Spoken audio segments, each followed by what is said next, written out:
Olá, boa noite. Você vai ver no Brasil TV de hoje. Desfiles e atos celebram os 200 anos da independência. Um militar da aeronáutica morre num acidente de carro em Curitiba, Emanuel Pierin.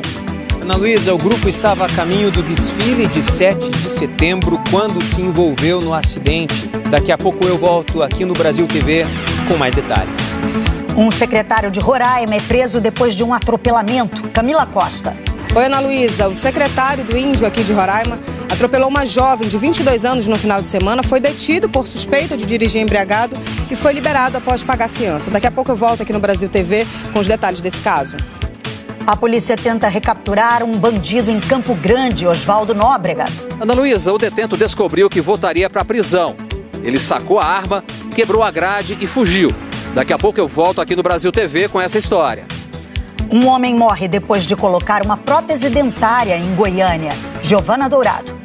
Ana Luísa, a família diz que Luiz Carlos das Dores teve vários problemas depois da colocação de facetas de porcelana. Foi parar na UTI, mas não resistiu. Daqui a pouco eu volto aqui no Brasil TV com as investigações desse caso. Um homem é punido por matar uma onça em Mato Grosso. Yanara Garcia. Ana Luísa, o fazendeiro foi condenado a pagar R$150 mil a uma ONG de defesa dos animais. Daqui a pouco eu volto aqui no Brasil TV com mais detalhes. A polícia da Paraíba tenta descobrir quem furtou animais do zoológico. Silvia Torres. Ana Luísa, o recinto das aves aqui no zoológico de João Pessoa, conhecido como Bica, foi invadido e 13 aves silvestres foram furtadas. A gente volta já já aqui no Brasil TV com mais detalhes. E ainda as investigações dos cães intoxicados depois de comer petiscos. Larissa Carvalho.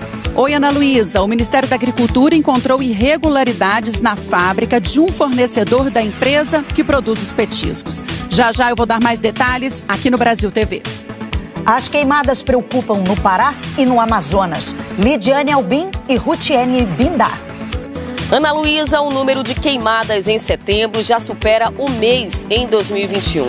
Daqui a pouco eu volto aqui no Brasil TV com mais informações. Ana Luísa, o fogo já atingiu mais de 6.000 hectares de uma área de preservação ambiental em Jacareacanga. Daqui a pouco eu trago mais informações sobre esse incêndio que atinge o sudoeste do Pará aqui no Brasil TV. Hoje é quarta-feira, 7 de setembro e o Brasil TV já está no ar.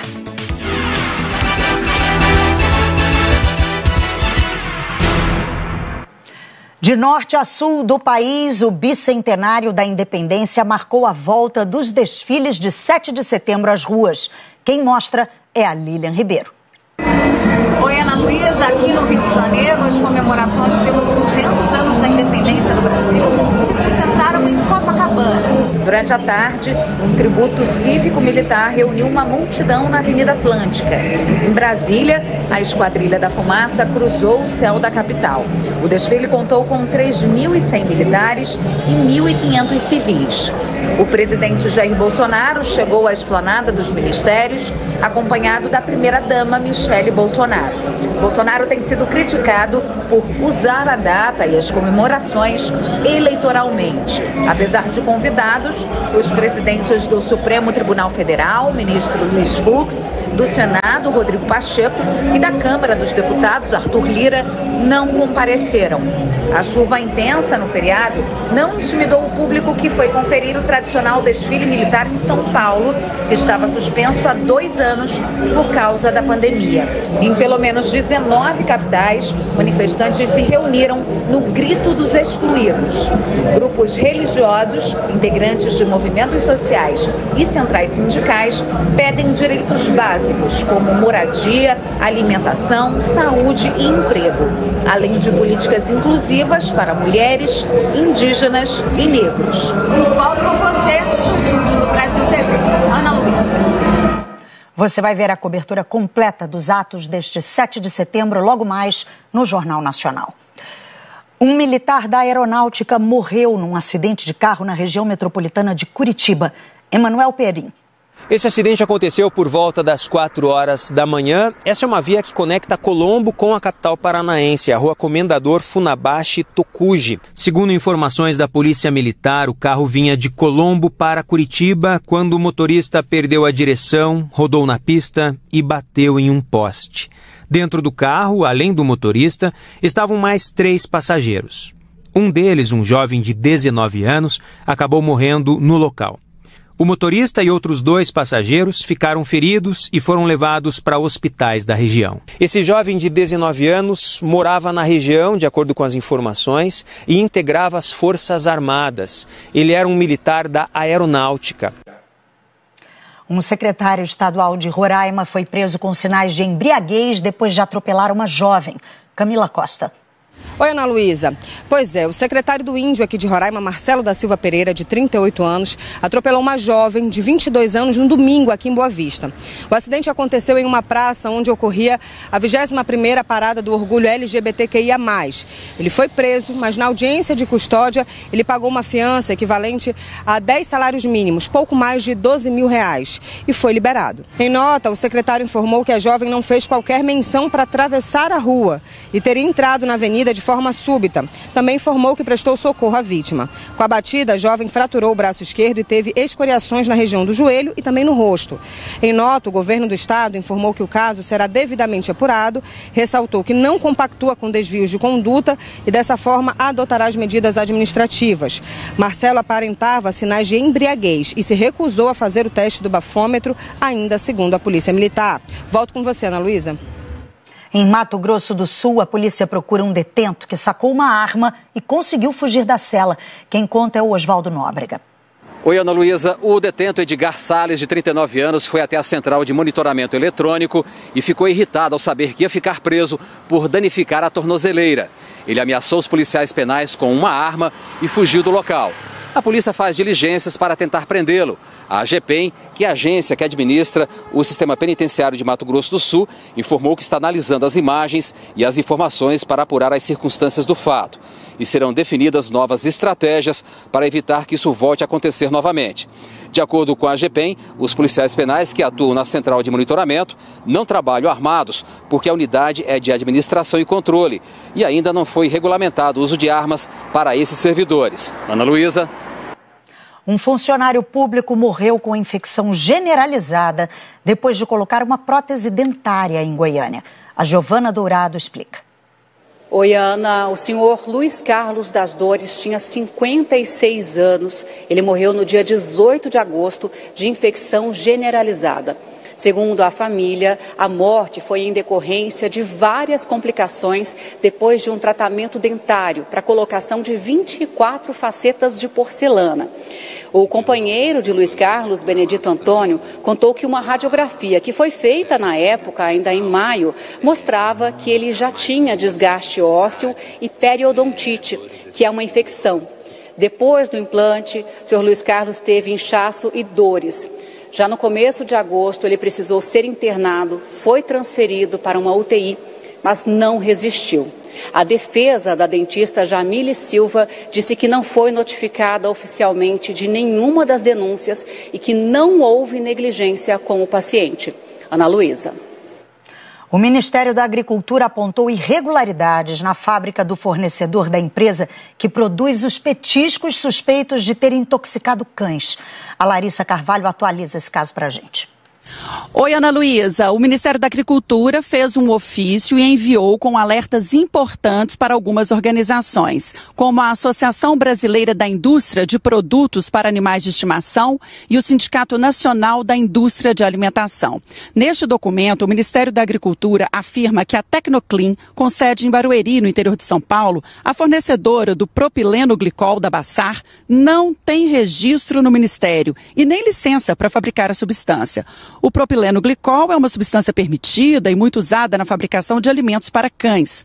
O ofício, então, determina que as empresas registradas junto ao Ministério busquem esses lotes produzidos pela Tecnoclean em seus estoques e não usem de forma alguma em suas produções. Determina também que identifiquem os produtos que podem ter sido fabricados usando esses 2 lotes desde janeiro deste ano e, caso encontrem, recolham esses produtos, inclusive de quem já comprou e está com os produtos em casa. Nós não conseguimos contato com a Tecnoclean. A empresa Bassar disse que nunca usou a substância em seus produtos. Ana Luísa. A seguir, você vai ver que deu praia no feriado no litoral de Pernambuco. João Neto. Ana Luísa, pernambucanos e turistas aproveitaram a folga na orla do Janga. Daqui a pouco eu mostro aqui no Brasil TV. Você vai conhecer um morador de Goiás que ficou bilionário de uma hora para outra, Márcio Freire. Ana Luísa, um cobrador de ônibus de Valparaíso de Goiás, no entorno do Distrito Federal, da noite para o dia viu cair na conta dele 15 bilhões de reais. Daqui a pouco eu conto esse caso aqui no Brasil TV.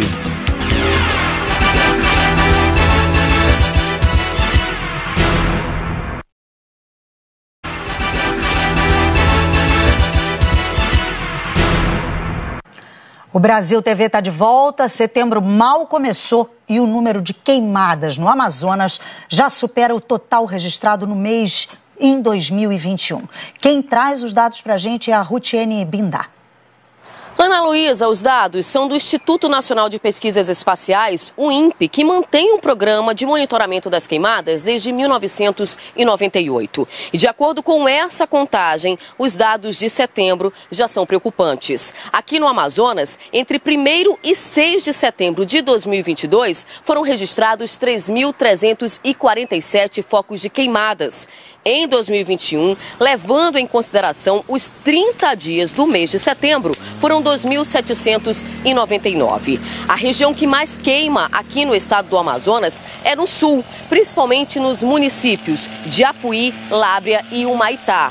E toda a região amazônica também vem registrando números elevados de focos ativos de queimadas neste mês de setembro. Ana Luísa. As queimadas também atingem o sudoeste do Pará. Lidiane Albim. Oi, Ana Luísa. Os bombeiros utilizam um helicóptero para tentar conter o avanço das chamas nessa unidade de conservação ambiental em Jacareacanga, no sudoeste do estado. As aeronaves buscam água em rios da região e despejam sobre os focos de incêndio. De acordo com a rede Pró-Unidade de Conservação, que acompanha a situação no local, o fogo já se alastrou e avança cada vez mais pela mata. Ainda segundo a ONG, mais de 6.000 hectares já foram atingidos. Essa área equivale a 15% do total da unidade de conservação. A Secretaria de Meio Ambiente do Pará informou que mais de 100 bombeiros estão trabalhando no combate aos incêndios florestais na região. Ainda de acordo com a Secretaria, os animais estão sendo levados para áreas vizinhas onde não há risco de incêndio. Ana Luísa. E a fumaça causada por queimadas cobriu o céu de Rio Branco, no Acre. Quem mostra é o Eldérico Silva. Oi, Ana. O céu de Rio Branco amanheceu assim neste feriado de independência, coberto de fumaça, chegando até mesmo a prejudicar a visibilidade no trânsito. Segundo informações da rede de monitoramento da qualidade do ar do Acre, coordenada pelo Ministério Público do Estado e pela Universidade Federal do Acre, ontem à noite o sensor registrou 225 microgramas por metro cúbico de material particulado. Isso significa que a poluição do ar ontem à noite estava quase 10 vezes superior ao considerado aceitável pela Organização Mundial de Saúde. Mais de 50 pessoas foram atendidas por síndromes respiratórias. Um fazendeiro foi condenado por matar uma onça em Mato Grosso. Yanara Garcia. Olá, Ana Luísa. O valor da multa de R$150 mil foi determinado em um termo de ajustamento de conduta firmado pelo Ministério Público Estadual. O caso, que veio à tona em abril deste ano, ocorreu no município de Poconé, no Pantanal, aqui em Mato Grosso. O fazendeiro Benedito Nédio Nunes Rondon teria matado uma onça pintada com um tiro na cabeça e depois disso ele ainda apareceu num vídeo abraçando a onça morta. Benedito alegou que a onça estava matando bezerros da fazenda dele, causando prejuízo. O IBAMA alerta que existem outras formas de espantar onças da proximidade dos rebanhos, sem a necessidade de atirar e promover o abate irregular e de forma cruel. Ana Luísa. A polícia da Paraíba investiga o furto de animais no zoológico de João Pessoa. A Silvia Torres tem as informações. Oi, Ana Luísa. De acordo com informações da Polícia Civil da Paraíba, o fato aconteceu na madrugada do dia 2 de setembro. Ainda segundo a polícia, os criminosos entraram aqui no recinto das aves, no zoológico Parque Arruda Câmara, conhecido como Bica, zoológico de João Pessoa. Aqui por trás do recinto, eles cortaram aqui a grade e tiveram acesso à parte interna, furtando daqui 13 aves silvestres. O fato foi registrado na Polícia Civil, já está sendo investigado, inclusive a polícia conta aí com imagens aqui do circuito de segurança da Bica que devem colaborar com as investigações. A Secretaria do Meio Ambiente também deve reforçar a segurança no Parque Arruda Câmara, no zoológico aqui de João Pessoa. Ana Luísa. Pernambucanos e turistas aproveitaram a folga de hoje na praia. João Neto. Olá, Ana Luísa. Essa aqui é a Praia do Janga, na cidade de Paulista, na região metropolitana do Recife. Um lugar bastante procurado por turistas e pernambucanos que querem praias mais calmas. Aqui não tem aquela grande aglomeração de pessoas. É um mar mais calmo também, com poucas ondas, um vento forte, um banho refrescante e que muita gente aproveitou hoje, neste feriado de 7 de setembro. Muitas barracas foram armadas na areia e aí os turistas, crianças também brincaram bastante com o mar tranquilo da Praia do Janga, em Paulista. Nós vínhamos acompanhando chuvas frequentes, mas de acordo com a Agência Pernambucana de Águas e Clima, essas precipitações vão baixar a partir de agora e o sol vai voltar a prevalecer aqui no litoral pernambucano, atraindo turistas, banhistas, pessoas que amam curtir praias do nosso litoral. Volto com você, Ana Luísa. A região serrana do Espírito Santo recebe nesse feriado eventos que reúnem feira de flores e música. Anne Comete. Oi, Ana Luísa. Durante todo o feriado, na cidade de Santa Teresa, na região serrana do Espírito Santo, acontecem 2 festivais muito importantes para o município e que prometem atrair muitos turistas. É o Festival de Música Primavera Teresense e também a Feira de Flores do município. No Festival de Música, as composições e também os cantores vão ser premiados com até R$ 2.500 em dinheiro. Também vai ter a apresentação do cantor Zé Geraldo nessa sexta-feira e do Grupo Mochuara, um grupo regional da cidade de Cariacica, na Grande Vitória, no próximo sábado. Já a Feira de Flores vai reunir 10 expositores que são produtores de plantas e flores de diversas espécies da cidade, como por exemplo de orquídeas e gérberas. Toda essa programação é gratuita e acontece na Praça da Cultura da cidade, que fica ao lado da Secretaria de Cultura. Ana Luísa, volto com você aí no estúdio. E hoje teve ópera no Teatro Municipal do Rio de Janeiro. Fábio Júdice acompanhou os ensaios. Pois é, o Teatro Municipal do Rio de Janeiro preparou uma ópera especial para o dia de hoje, apresentada gratuitamente. O nome já diz tudo, Domitila. Diga em quantos ninhos te enredaste antes de me revelar. Essa é a voz belíssima da soprano Gabriela Patti. Gabriela, boa tarde. A Domitila, também conhecida como Marquesa de Santos, teve um papel fundamental, né? Nesse jogo de tabuleiros aí, né? É verdade. Da independência. É verdade, porque Dom Pedro justamente a conhece poucos dias antes da independência do Brasil e eles se tornam amantes, ficam muito apaixonados e ela vai ser de grande influência política. Foi uma ideia de comemorar o descobrimento do Brasil com documentos da história do Brasil musicados. E aí surgiu essa joia, que é do João Guilherme Ripper, uma ópera em português. É uma obra em que os instrumentos retratam exatamente cada sentimento, emoção das diversas cartas de Dom Pedro I. E a boa nova é que vamos ter a versão orquestral aqui no Brasil e em Portugal. Muito bom, então agora com vocês um pouquinho mais da ópera Domitila.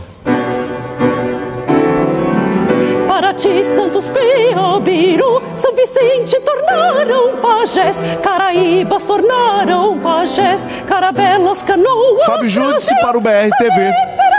Portugal, Orleans e Bragança servir. Imagina se 15 bilhões de reais aparecessem assim na sua conta bancária. Foi o que aconteceu, gente, no interior de Goiás.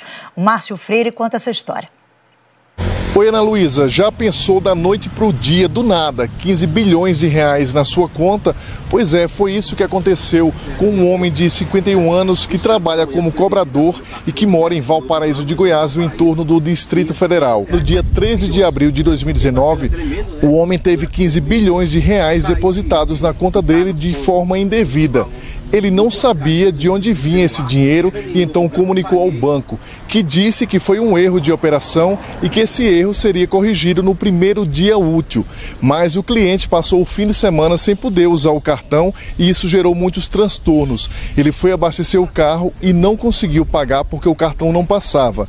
Na ação, o homem fala que não foi informado que o cartão seria bloqueado enquanto o problema seria resolvido. O homem pediu uma indenização no valor de R$10 mil. A justiça então concedeu ao cliente do banco uma indenização de R$1.000 por danos morais. Nós entramos em contato com a Caixa Econômica e o banco disse que não comenta ações judiciais. Ana Luísa, é com você. Já pensou 15 bilhões?